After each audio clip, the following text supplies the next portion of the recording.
welcome to my innovation.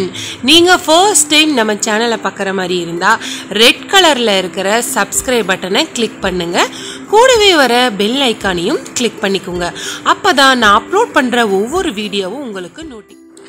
இன்றைக்கி நம்ம blouse cutting தாங்க பார்க்க போகிறோம். ஆல்ரெடி நான் ப்ளவுஸ் கட்டிங் வந்து என்னோடய வீடியோவில் இருக்குது, நான் லிங்க் கொடுக்குற பார்த்துக்கோங்க. இப்போ இந்த அளவு ப்ளவுஸ் வந்து அவங்க வந்து சாரியோட லைட்டாக பேட்ச் கொடுங்க அப்படின்னாங்க. ஏன்னா அவங்களுக்கு சாரியில் ப்ளவுஸ் தைச்சா பத்தாது, எங்களுக்கு சாரி வந்து லென்த்தியாக வேணும்னு சொல்லியிருந்தாங்க. அதனால் நான் சாரி வந்து என்ன பண்ணேன்னா ஒரு 1/4 மீட்டர் மட்டும் கட் பண்ணிக்கிட்டேன். இப்போ நார்மல் ப்ளவுஸ் பிட்டு தான் இது. நான் கரப்பாகம் காமிக்கிற பாருங்கள், இதுதான் கரப்பாகம். நிறையா பேருக்கு கன்ஃபியூஸாக இருந்தது, கரப்பாகம் எப்படி பண்ணுறதுனால கேட்டுகிட்டே இருந்தீங்க. இப்போ ஜூம்லேயே நான் காமிச்சிட்டேன். இதுதான் கரப்பாகம். 2ஆம் அடித்து அதுக்கப்புறம் 4ஆம் அடிக்கணும். பார்த்துக்கோங்க, 2ஆம் அடிச்சுட்டு இப்போ 4ஆம் அடிச்சுக்கலாம். இந்த மடிப்பு மட்டும் நீங்கள் கரெக்டாக போட்டுக்கோங்க. அதே மாதிரி இன்றைக்கி நம்ம வீடியோவில் வந்து இன்ச் டேப்பே நம்ம யூஸ் பண்ண போகிறது இல்லைங்க, ஸ்கேல் வச்சு தான் நான் இன்றைக்கி உங்களுக்கு சொல்லித்தர போகிறேன். ஈஸி மெத்தேடு தாங்க, உங்களுக்கு பார்க்குற கஷ்டமாக தெரியும், ரொம்ப ஈஸி. இன்ச் டேப்னா கூட நீங்கள் ஃபஸ்ட் டைம் நீங்கள் தைக்கிற மாதிரியெல்லாம் இருந்தால் அளவுகள் வந்து மாறி போயிடும். கரெக்டாக நீங்கள் வச்சு மெஷர் பண்ணி எடுக்க தெரியாது. இன்ச் டேப் கொஞ்சம் சுருங்கி இருக்கும், அது கரெக்டாக நீங்கள் மெஷர் பண்ணி எடுக்க மாட்டீங்க. ஸ்கேலுங்கும் போது உங்களுக்கு ஸ்கேல் வந்து ஸ்ட்ரைட்டாக தான் இருக்கும், ஈஸியாக இருக்கும். இப்போ இந்த ஓப்பன் பகுதி வந்து ஸ்டிச்சஸில் நம்ம வைக்கணும், ஃபோல்டிங் பகுதியில் வந்து கைப்பாட் வைக்கணும். ஸ்டிச்சஸ் இல்லாதது தான் நம்ம ஃபோல்டிங்கில் வைக்கணும். இப்போ பாருங்கள், புரியும் நினைக்கிறேன். இந்த இடம் தான் ஸ்டிச்சஸ் வரும். ஸ்டிச்சஸ் எப்போவுமே வந்து ஓப்பன் பீஸ் வரணும், ஸ்டிச்சஸ் இல்லாதது வந்து ஃபோல்டிங் பீஸில் வரணும். இந்த அளவு ப்ளவுஸில் வந்து சின்ன ஒரு ஆல்ட்ரு சொல்லியிருந்தாங்க. எல்லா டெய்லரும் ஒரே மாதிரி ஸ்டிச் பண்ண மாட்டாங்க, எப்படியும் அளவு ப்ளவுஸ் கொடுத்தா அதுக்கு ஒரு ஆல்ட்ரு சொல்லுவாங்க. நிறைய பேர் கேட்டிங்க, நீங்கள் ஃபஸ்ட் எடுத்துனுமே எங்களுக்கு ஆல்ட்ரு மாதிரி சொல்லாதீங்கக்கா, ஈஸியாக சொல்லி கொடுங்கன்னாங்க. இப்படி பழகினீங்கன்னா உங்களுக்கு இன்னுமே ரொம்ப ஈஸியாக இருக்கும். இப்போ வந்து தைக்கிறதுக்கு வந்து நான் 1 இன்ச்சு எடுத்து ஒரு கோடு போட்டேன். கரெக்டாக அந்த ஹார்ம் கோல் கிட்ட மார்க் பண்ணியிருக்கேன். எக்ஸ்ட்ரா துணி ஸ்டிச்சஸ் விட்டுருக்கேன். நம்ம வந்து அங்கே கட் பண்ண போகிறதுல கொஞ்சம் மேலே வந்து நீங்கள் இது பண்ணிக்கோங்க. ஏன்னா ஸ்டிச்சஸ் வந்து உங்களுக்கு வரும்போது கை வந்து அப்புறம் சின்னதாகிறதுக்கு வாய்ப்பு இருக்குது. சும்மா ஒரு லைட்டாக ஒரு கோடு வர அளவுக்கு நீங்கள் மார்க் பண்ணால் போதும். இது வந்து ஹார்ம் கோல் ஸ்கேலுங்க, எல்லா டைலர் கடைகளையும் கிடைக்கும். நான் இந்த ஸ்கேல் யூஸ் பண்ண மாட்டேன், உங்களுக்கு ஈஸியாக இருக்கணுன்றக்கு வேண்டி நான் இந்த ஸ்கேலில் காமிக்கிறேன். இப்போ நான் கொஞ்சம் லைட்டாக மேலே கோடு போட்டு இப்போ நான் அதை வந்து கட் பண்ணி எடுத்துக்க போகிறேங்க. இதுதான் நம்மளுடைய கையினுடைய பகுதிங்க. கையினுடைய கீழ் சுற்றளவு வச்சு அங்கே நம்ம ஒரு மார்க் பண்ணிக்கலாம். கீழ் சுற்றளவு உங்களுக்கு காமிக்கல, கைப்பகுதி எங்கே முடியுதோ அங்கே கரெக்டாக நீங்கள் ஒரு கோடு போட்டுக்குங்க. இது எதுக்காக நான் 3 கோடு போடுறேன்னா, நீங்கள் ஃபஸ்ட்டு பழகும் போது ஸ்டிச்சஸ்க்கு வந்து நீங்கள் இந்த மாதிரி பண்ணிக்கோங்க. ஃபஸ்ட்டு உங்கள் துணியை நீங்கள் கட் பண்ணி பழகுங்க, அதுக்கப்புறம் நீங்கள் கஸ்டமரோடதெல்லாம் நீங்கள் தைக்கலாம். இப்போ அந்த கோடு வந்து அங்கே எல்லாம் விழுந்திருக்கு பாருங்கள். இப்போ அங்கே எல்லாமே நம்ம ஒரு மார்க் பண்ணிக்கலாம். இதெல்லாம் நீங்கள் வந்து பழகிற வரைக்கும் தான் இதெல்லாமே உங்களுக்கு. பழகினதுக்கப்புறம் இது தேவையில்லை, ஏன்னா எல்லாமே கரெக்டாக மெஷராகி வரும். இந்த மாதிரி நம்ம கோடு போட்டு ஸ்டிச் பண்ணும்போது நமக்கு பர்ஃபெக்டாக வரும். நீங்கள் ஃபஸ்ட் டைம் ப்ளவுஸ் தைக்கிற மாதிரியே ஒரு ஃபீலிங் இருக்காது. இப்போ வந்து கையை வந்து ஒரு பகுதி எடுத்துகிட்டு நம்ம கட் பண்ணிக்கலாம். ஃப்ரண்ட்டு வந்து எப்போவுமே நமக்கு வந்து ஒரு 1/4 இன்ச்சு போட்டு குழி மாதிரி கட் பண்ணிக்கணும். இல்லாட்டி ஹார்ம் கோல் கிட்ட நிறைய பேர் வந்து சொன்னாங்க எங்களுக்கு சுருக்கம் விழுகுதுன்னாங்க. இந்த மாதிரி கட் பண்ணிங்கன்னா சுருக்கம் விழுகாது. ஃப்ரண்ட் ஹார்ம் கோல் கட் பண்ணதுக்கு நம்ம ஒரு அடையாளமாக சின்னதாக ஒரு மார்க் பண்ணிக்கலாம். இப்போ வந்து நம்ம பேக் பீஸ் எடுக்க போகிறோங்க. முடிஞ்ச வரைக்கும் நான் வீடியோ ஸ்லோவாக காமிச்சிருக்கேன். நிறைய பேர் ஸ்லோவாக காமிங்க, புரிய மாட்டேது. நீங்கள் இதே வந்து 20 மினிட்ஸ்க்கு மேலே போயிடுச்சு. நான் இதிலே ஸ்டிச்சிங் காமிச்சா கண்டிப்பாக 50 மினிட்ஸ் ஆயிரும், உங்களுக்கு ரொம்ப போர் அடிச்சிடும் பார்க்குறக்கு. நான் ஸ்டிச்சிங் தனியாக காமிக்கிறேங்க. இப்போ ஸ்டிச்சிங்க்கு தனியாக ஒரு 1/2 இன்ச் எடுத்து ஒரு கோடு நேர் கோடு போட்டாச்சு ஸ்கேலில். ஈஸி மெத்தேடு தாங்க, இதை விட ஈஸியாக சொல்ல முடியாது, ரொம்ப ஈஸி தான். பழகிட்டிங்கன்னா உங்களுக்கு ரொம்ப ஈஸி. ப்ளவுஸ் வந்து நான் அதனால தான் இன்றைக்கி ஸ்கேலை வச்சு உங்களுக்கு நான் மெஷர் பண்ண போகிறேன். அளவு ப்ளவுஸில் சில பேர் லூஸாக இருக்குமாங்க, சில பேர் எங்களுக்கு ரொம்ப டைட்டாக இருக்குமாங்க. நிறைய பேர் வந்து லூஸாக இருக்குது எங்களுக்கு, ஸ்டிச்சிங் ப்ளவுஸை விட எங்களுக்கு கொஞ்சம் லூஸ் வைங்க, டைட்டாக இருக்குன்னு தான் அந்த மாதிரி சொல்லுவாங்க. அந்த மாதிரி இருக்கும் பட்சத்தில் நீங்கள் அளவு எடுக்கிறத விட கொஞ்சம் 1/4 இன்ச்சு தள்ளி மார்க் பண்ணிக்கோங்க. இப்போ கரெக்டாக அந்த கோட்டுக்கிட்ட நான் வச்சுட்டேங்க ப்ளவுஸ் வச்சுட்டு நீங்கள் ஃபஸ்ட்டு நீங்கள் பழகும் போது நீங்கள் ப்ளவுஸ் லைனிங் ப்ளவுஸோ இல்லை வந்து அளவு மெஷர்மெண்ட் ப்ளவுஸு லைனிங் துணி எல்லாமே வந்து அயன் பண்ணி நீங்கள் கட் பண்ணி பழகிக்குங்க. லைனிங் ப்ளவுஸ்லாம் வரும்போது லைனிங் துணி வந்து சுருங்கியிருக்கும், அயன் பண்ணிக்கோங்க. அளவு ப்ளவுஸும் நீங்கள் அயன் பண்ணியே கட் பண்ணுங்கள். எனக்கு வந்து பழக்கம் இருக்கிறதுனால நான் அயன் பண்ணலை, உங்களுக்கு அப்படியே காமிச்சிருக்கேன். இப்போ இங்கே ஒரு கோடு போட்டாச்சு. இது எதுக்குன்னா நம்ம மடித்து தைப்போங்க, அதுக்காக வந்து அந்த கோடு. இப்போ கரெக்டாக நல்லா ப்ளவுஸ் எல்லாம் நல்லா சுருக்கம் இல்லாமல் நல்லா நீட் பண்ணிக்கலாம். நீட் பண்ணிவிட்டு கரெக்டாக இங்கே பாருங்கள், இது வந்து கழுத்து பகுதி. கரெக்டாக எங்கே கழுத்து பகுதி முடியுதோ ஷோல்டர்கிட்ட நம்ம ஒரு மார்க் பண்ணிக்கலாம். அதை விட ஃப்ரண்ட்டில் கொஞ்சம் மார்க் பண்ணிக்கலாம். கழுத்து பகுதி மட்டும் நம்ம முன்னாடி தள்ளி மார்க் பண்ணணுங்க. ஸ்டிச்சிங் பண்ணி வரும்போது நமக்கு பர்ஃபெக்டாக வந்துடும். ஷோல்டர் எங்கே முடியுதோ அங்கே மார்க் பண்ணிவிட்டு தள்ளி ஒரு இது கொஞ்சம் மார்க் பண்ணிக்கலாம். இப்போ பாருங்கள், நல்லா ஜூமில் காமிக்கிறேன். ஒரு கால் இன்ச்சு விட்டிங்கன்னா போதும், ரொம்ப நிறையாலாம் விட தேவையில்லைங்க. ஸ்கேல்லன்னா வந்து உங்களுக்கு அந்த ஸ்கேலை 1ஆம் நம்பர் நீங்கள் விட்டிங்கனாலே போதும். நல்லா கையை நல்லா இழுத்து விட்டுக்கிட்டு சுருக்கம் இல்லாமல் கரெக்டாக நான் நகை வச்சு மார்க் பண்ணிக்கிறேன். ஒரு விரலை வச்சு நல்லா ப்ரெஸ் பண்ணிக்கோங்க. எங்கே ஸ்டிச்சிங் வருதோ அங்கேருந்து தள்ளி மேலே மார்க் பண்ணுங்கள். ஒரு கோட்டுக்கு மேலே மார்க் பண்ணுங்கள். ஏன்னா ஸ்டிச்சிங் பண்ணி வரும்போது உங்களுக்கு அப்புறம் ரொம்ப பர்ஃபெக்டாக மார்க் பண்ணிங்கன்னா உங்களுக்கு பத்தாமல் போய்டும் ப்ளவுஸு. இப்போ எண்டிங் முடிஞ்சிருச்சு, அங்கே ஒரு மார்க் பண்ணிக்கலாம். இவங்களுக்கு வந்து ப்ளவுஸ் வந்து கரெக்டான அளவு தான், ஃபிட்டிங் எல்லாம் கரெக்டாக தான் இருக்குது. கழுத்து மட்டும்தான் கொஞ்சம் லோவாக வைக்க சொல்லியிருக்காங்க. இப்போ நம்ம எல்லாம் மார்க் பண்ணியாச்சுங்க. இப்போ வந்து நம்ம இது கரெக்டாக கோடு போட்டுக்கலாம். நம்ம வந்து கழுத்து பகுதி இதில் வெட்ட போகிறது இல்லைங்க. நம்ம பேட்ச் வைக்கிறதுனால கழுத்து பகுதி வந்து தனியாக தான் நம்ம கட் பண்ணி எடுக்க போகிறோம். ஈஸியான பேட்ச் தான் நான் ஃபஸ்ட்டு உங்களுக்கு சொல்லித்தர போகிறேன். எடுத்ததுமே ரொம்ப ஒர்க்கெல்லாம் சொன்னால் உங்களுக்கு கண்டிப்பாக புரியாது. இப்போ ஹாம்கோல் வந்து பார்த்திங்கன்னா இவங்க வந்து எனக்கு சுருக்கடிக்குது அப்படின்னாங்க பேக் பகுதியில். அதனால் பர்ஃபெக்டாக இல்லாமல் அதிலேருந்து கொஞ்சம் தள்ளி ஒரு 1/2 இன்ச்சு தள்ளி தான் நம்ம மார்க் பண்ண போகிறோம். இப்போ கழுத்து பகுதி வெட்டாதங்காட்டிக்கு ஸ்ட்ரைட்டாக ஒரு கோடு போட்டாச்சுங்க. ஹாம்கோல் பகுதி உங்களுக்கு பேக் சைடு சுருக்கமாக இருந்ததுன்னா அளவு ப்ளவுஸை விட கீழே இறக்கி மார்க் பண்ணிக்கோங்க. இல்லை ரொம்ப ஹாம்கோல் கிட்ட டைட்டாக இருக்குன்னா அளவு ப்ளவுஸோட கொஞ்சம் மேலே மார்க் பண்ணிக்கோங்கப்பா. ரொம்ப ஈஸி மெத்தேடு தான்.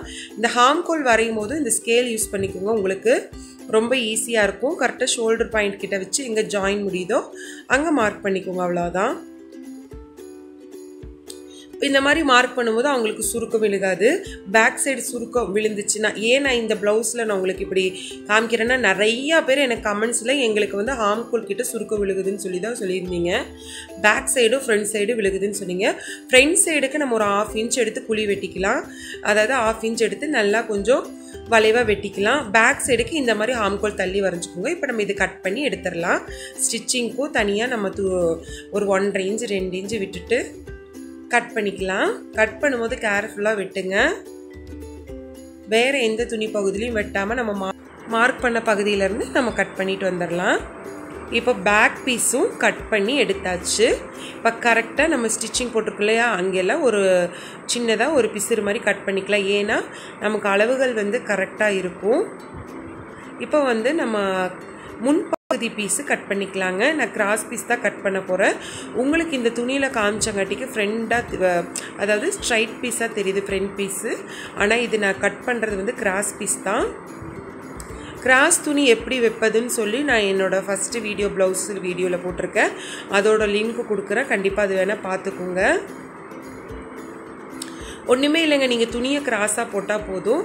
நீங்கள் அந்த துணி இழுக்கும் போது கிராஸாக வரணும், அவ்வளோதான், வேறு ஒன்றும் இல்லைங்க. ரொம்ப ஈஸி தான். அடுத்த கட்டிங் நேர் கட்டிங் நான் சொல்லித்தரேன். இப்போ அதே அளவில் நான் ஹாம்கோல் எல்லாமே வரைஞ்சிட்டு, ஷோல்டர் எல்லாமே வரைஞ்சிட்டு, இப்போ முன் நெக் அளவெடுக்கிறத நல்லா நோட் பண்ணி பாருங்கள். இன்ச்சு டேப் யூஸ் பண்ணாமல் ஸ்கேல்லே எடுத்துருக்க பாருங்கள். ஷோல்டரில் இருந்து எங்கே முடியுதோ அங்கே கரெக்டாக விரலை வச்சு கோடு போட்டுக்கலாம். கரெக்டாக வந்து எந்த அளவோ அந்த அளவு நம்ம மார்க் பண்ணிக்கலாம். இந்த மாதிரி ஸ்கேலை நீங்கள் பண்ணும்போது ரொம்ப பர்ஃபெக்டாக வருங்க உங்களுக்கு. சுடிதாரெல்லாம் யூஸ் பண்ணும்போது நீங்கள் பெரிய ஸ்கேல் யூஸ் பண்ணிக்கலாம். ப்ளவுஸுக்கு வந்து நமக்கு இந்த ஸ்கேல் போதும்.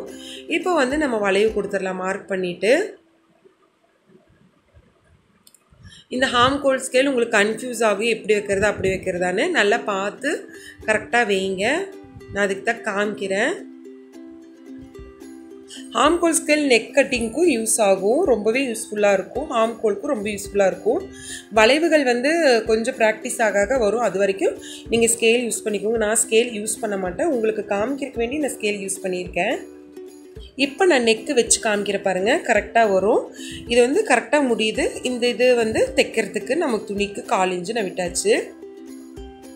இப்போ பாருங்கள், முன் பகுதி பீஸ், அதாவது நெக்கில் இருந்து நம்ம பட்டி பீஸ் இருக்கு இல்லைங்களா, அந்த பீஸ் வரைக்கும் அளவு எடுத்தாச்சுங்க, மார்க் பண்ணியாச்சு.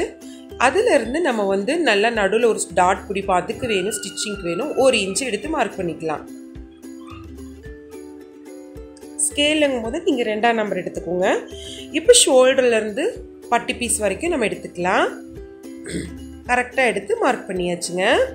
இப்போ வந்து ஆர்ம் ஹோல் கிட்ட சைடில் ஸ்டிச்சிங் வரும் இல்லைங்களா, அங்கேயும் நம்ம அளவு எடுத்துக்கலாம். கரெக்டாக ஆர்ம் ஹோல் கிட்ட இருந்து பட்டி பீஸ் எண்டிங் எவ்வளோ முடியுதோ அவ்வளோ எடுத்து மார்க் பண்ணிக்கலாம். இப்போ இந்த ஜாயின் பண்ணிக்கலாம். ஒரு சிலருக்கு ஒல்லியாக இருக்கிறவங்களுக்கு அப்பு சைஸ் வந்து இன்னுமே வளைவாக வரும். இவங்க கொஞ்சம் பாடியாக இருக்கிறங்காட்டிக்கு அவ்வளோ வளைவு வரல. இப்போ நம்ம கப் பீஸ் 2 பீஸும் கட் பண்ணி எடுத்தாச்சு. அதாவது முன்பகுதி பீஸ் வந்து நம்ம கட் பண்ணி எடுத்துட்டோம். இனி என்ன பண்ண போகிறோம்னா டாட். இந்த டாட் தான் மெயினாக நீங்கள் பார்க்கணும். இதுவும் ரொம்ப ஈஸியாகவே நான் சொல்லித்தரேன். ஸ்கேல் வச்சு எப்படி டாட் பார்க்குறதுன்னு சொல்லித்தரேன். கரெக்டாக ஊக்குப்பெட்டியோ ஐப்பெட்டியோ நீங்கள் எங்கேருந்து அளவு எடுத்தாலும் ஓகே. அங்கே இருந்து அந்த டாட் பிடிச்சிருப்பாங்க பாருங்கள், அது வரைக்கும் கரெக்டான அளவு எடுத்துக்கோங்க. நீங்கள் பாருங்கள், கரெக்டாக பட்டி பகுதியிலேருந்து அந்த டாட் கரெக்டாக வரும், அங்கேருந்து நம்ம வந்து எடுத்துக்கலாம். அதாவது முன் நெக் பகுதியிலேருந்து எடுத்துக்கலாங்க.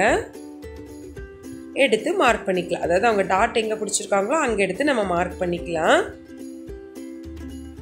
நெக்ஸ்ட் என்ன போகிறோன்னா, ஷோல்டர்லேருந்து டாட் வந்து ஸ்ட்ரைட்டாக பிடிப்பாங்க இல்லைங்களா, அது வந்து எங்கே முடிஞ்சிருக்கோ அங்கே மார்க் பண்ணிக்கலாம். இப்போ நான் மார்க் பண்ண வரைக்கும் அவங்க மடித்து வந்து டாட் பிடிச்சிருக்காங்க, அதையும் நம்ம மார்க் பண்ணிக்கலாம். ஸ்டிச்சிங்க்கு நம்ம பார்க்கலாம், மார்க் பண்ணது போக துணி இருக்கான்னு பார்த்துக்கோங்க. இப்போ நான் என்ன பண்ண போகிறேன்னா, ப்ளவுஸ் ஓப்பன் பண்ணிவிட்டு டாட் பார்த்துக்கோங்க, எந்த அளவு டாட் பிடிச்சிருக்காங்கன்னா அதையும் நீங்கள் ஸ்கேல்லையே அளவு எடுத்துக்கலாம். 2ஆக மடிச்சிருப்பாங்க, அதையும் நல்லா நோட் பண்ணிக்கோங்க. 2ஆக மடிச்சிருப்பாங்க, கரெக்டாக மார்க் பண்ணிக்கோங்க. ஸ்கேலில் வந்து எனக்கு 1.25 வந்தது. 2 டைம் நான் எடுத்துட்டேன். ஏன்னா மடிச்சிருக்கும், வெறும் 1.25 மட்டும் வச்சிடாதீங்க, அது மடிப்பாக இருக்கிறங்காட்டிக்கு நம்ம டபுளாக எடுக்கணும் அளவு. இப்போ ஒரு கோடு போட்டுக்கலாம். சென்டர் நாட் கிடச்சிருச்சுங்களா, இதுதான் வந்து சென்டரோட நம்ம பிடிக்கிற டாட்டு. அதிலிருந்து கிராஸாக ஆர்ம் ஹோல் கிட்ட நம்ம டாட் பிடிக்கணும். இந்த கேப் வந்து கண்டிப்பாக 1 இல்லை 1.5 இன்ச்சாவது கண்டிப்பாக இருக்கணும். சென்டரில் நம்ம ஸ்ட்ரைட்டாக ஒரு கோடு போட்டால் போதும். இது கையில் நல்லா டப் பண்ணிக்கோங்க. இப்போ அதோட அச்சு வந்து நல்லா வந்து வேறு இன்னொரு பீஸ்லேயும் வந்து அது நல்லா தெளிவாக விழுந்திருக்கும். கரெக்டாக அதிலே நம்ம மார்க் பண்ணிக்கலாம். இது எல்லாமே வந்து உங்களுக்கு ப்ராக்டிஸ் வர வரைக்கும் தான். ப்ராக்டிஸ் வந்தால் நீங்கள் டாட் மார்க் கூட பண்ண தேவையில்லை, தானாக உங்களுக்கே ஒரு இதில் வந்து நீங்கள் கரெக்டாக டக் பிடிச்சிக்குவீங்க.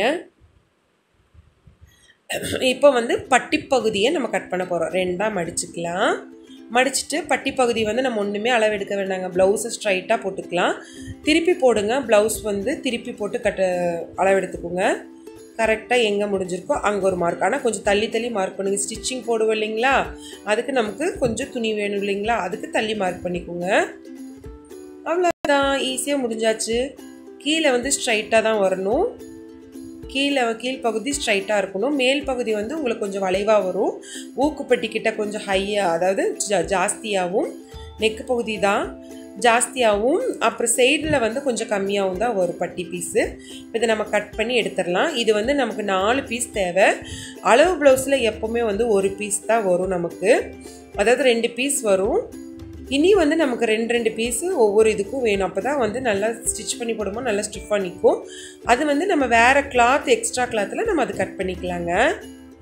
அளவு ப்ளவுஸில் சப்போஸ் உங்களுக்கு அந்த துணியில் இருந்துச்சுன்னா நீங்கள் இதுலேயே 4 பீஸ் கட் பண்ணிக்கோங்க. எனக்கு இந்த துணியில் பத்தலை, அதனால வந்து நான் வேறு ஒரு துணி, காட்டன் துணி வச்சு நம்ம தைச்சிக்கலாம். இப்போ வந்து ஊக்குப்பெட்டி, ஐப்பெட்டி இது வந்து கட் பண்ணிக்கலாம். நம்ம நெக்குக்கு எல்லாமே வந்து நம்ம அந்த சாரி துணி கொடுக்க போகிறோம். அப்படி சாரி துணி கொடுக்காம நீங்கள் ப்ளைனாக தைக்கும் போது இதில் வந்து உங்களுக்கு பேலன்ஸ் வரும். கிராஸ் பீஸ் நீங்கள் கட் பண்ணிக்கலாம்.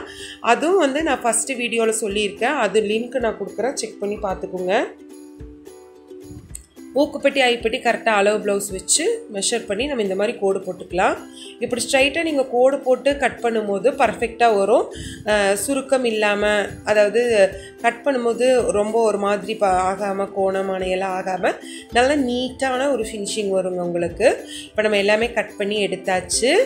ஊக்குப்பட்டி, ஹைப்பட்டி, பட்டிப்பகுதி, முன்பகுதி, அப்புறம் கைப்பகுதி, அப்புறம் பேக் பீஸுங்க. இதெல்லாம் வச்சு நம்ம மடித்து வச்சிடலாம். இப்போ மெயினாக என்ன பண்ண போகிறோம்னா நெக் பகுதி எப்படி கட் பண்ணுறது பார்க்கலாம். இது கேன்வாஸுங்க. எல்லா ஷாப்லேயும் கிடைக்கும். டைலர் ஷாப்பில் 10 இன்ச் அகலம் 10 இன்ச் நீளம் எடுத்து கட் பண்ணி வச்சுருக்குங்க. கொஞ்சம் ஒல்லியாக இருக்காங்க, நெக்கு கம்மியானா நீங்கள் ஒரு 7 இன்ச் எடுத்தாலே போதும். இவங்களுக்கு கொஞ்சம் ப்ராடாக வேணும்னு சொன்னதுனால நான் 10 இன்ச் நீளம் 10 இன்ச் அகலம் எடுத்துருக்கிறேன். இப்போ எடுத்துட்டு நம்ம என்ன பண்ணலான்னா கரெக்டான பர்ஃபெக்டான அளவை வச்சு நம்ம போட்டுடலாம். இவங்க என்ன சொன்னாங்கன்னா இந்த ரவுண்டு வந்து எனக்கு கரெக்டாக வரல அப்படின்னு சொல்லியிருந்தாங்க. யூ வந்து கரெக்டாக வரலன்னாங்க. நான் இப்போ இந்த அளவு ப்ளவுஸோடது கரெக்டாக நான் மார்க் பண்ணியிருக்கேன். யூ கரெக்டாக வராதனால கொஞ்சம் லைட்டாக ஒரு 1/2 இன்ச் எடுத்து தள்ளி வரைஞ்சிட்ருக்குறேன். அவ்வளோதான். இப்போ என்ன பண்ண போகிறோம்னா நம்ம பேட்ச் கொடுக்கறதுனால ஸ்கேலில் கரெக்டாக 3.25 இன்ச், அதாவது ஸ்கேலினுடைய அளவுலேருந்து 3.25 இன்ச்சு 3.25 இன்ச்சு கரெக்டாக ரொட்டேட்டடாக நான் அளவு எடுத்துகிட்டு மார்க் பண்ணிகிட்டே வரேன். சிம்பிளான பேட்ச் தான் கொடுக்க போகிறேன். சாரியில் நிறையா பேர் சாரி ப்ளவுஸ் வந்து பத்தாமல் வச்சுருப்பாங்க. இப்போ பட்டு சாரியெல்லாம் வந்து மேரேஜ்க்கு எடுத்ததுக்கப்புறம் உடம்பு வந்ததுக்கப்புறம் அதை பத்தாமல் அப்படியே தூக்கி வச்சுருப்பாங்க. நீங்கள் அந்த அளவு ப்ளவுஸில் வந்து கூட நீங்கள் பிரிச்சுட்டு இந்த மாதிரி பேட்ச் கொடுத்துக்கலாம். ப்ளைன் ப்ளவுஸ் எடுத்துகிட்டு நீங்கள் அந்த பட்டு சாரியோட ப்ளவுஸ் வந்து கட் பண்ணி இந்த மாதிரி கூட நீங்கள் பேட்ச் கொடுத்துக்கலாம். இப்போ நம்ம இதை கட் பண்ணி எடுத்துடலாம். முன்னெக் பகுதியும் இந்த அளவு எடுத்ததையும், அதாவது இது பேட்ச் ஒர்க் ஆகும், இதையும் கட் பண்ணி அழகாக எடுத்துடலாம். ஓப்பன் பண்ணி காமிக்கிற பாருங்கள் எவ்வளோ அழகாக யூ வந்திருக்குன்னு. பர்ஃபெக்டாக வரும் இந்த மாதிரி நீங்கள் பண்ணும்போது. இதுதான் இந்த சாரி துணிங்க. இந்த சாரியில் வந்து என்ன பண்ணேன்னா அவங்க வந்து சாரி ஃபுல்லாக கட் பண்ண வேண்டாம், எனக்கு பத்தாதுன்னாங்க. அதனால 1/4 மீட்டர் மட்டும் கட் பண்ணேன். இப்போ ஒரு சின்னதாக கட் பண்ணிக்கலாம். நல்ல பகுதி வந்து திருப்பி போட்டுக்குங்க. நம்ம வந்து கேன்வாஸ் வந்து உல்ட்டா துணியில் தான் நம்ம வச்சு அயன் பண்ண போகிறோம். ஷைனிங்காக இருக்கும், அந்த இடம் தான் நம்ம அயன் பண்ண போகிறோம். ஷைனிங்காக இருக்கிற இடத்துல அயன் பண்ணிங்கன்னா மட்டும்தான் கேன்வாஸ் வந்து அதில் நல்லா ஒட்டி பிடிச்சிக்கும்.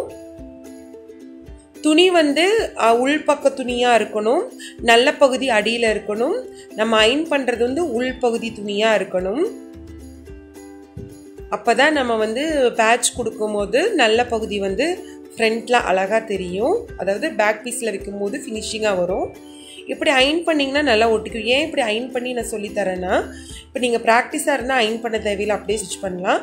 அயன் பண்ணும்போது அந்த துணியும் கேன்வாஸும் நகராது. இந்த துணி வேறு நல்லா சாஃப்டாக கொழுன்னு இருந்தது, நம்ம தைக்கும் போது நகர்ந்துடும். இப்படி அயன் பண்ணி நீங்கள் செய்யும்போது ஈஸியாக இருக்கும். இப்போ இதை வந்து நம்ம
தைக்கும் போது தான் வந்து உங்களுக்கு கரெக்டாக வந்து அது புரியும். இப்போ வந்து உங்களுக்கு புரியாது. நீங்கள் தைக்கிறது வந்து கண்டிப்பாக நான் அப்லோட் பண்ணும்போது நல்லா புரிஞ்சுக்குவீங்க.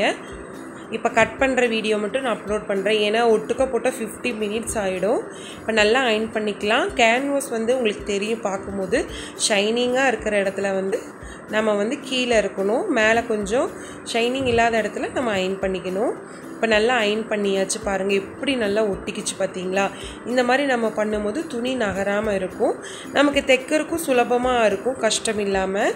இல்லை இந்த மாதிரி கொழு கொழு கிளாத்தில் நீங்கள் தைக்கும் போது என்ன ஆகும்னா துணி நகர்றதுக்கு வாய்ப்பு இருக்குது.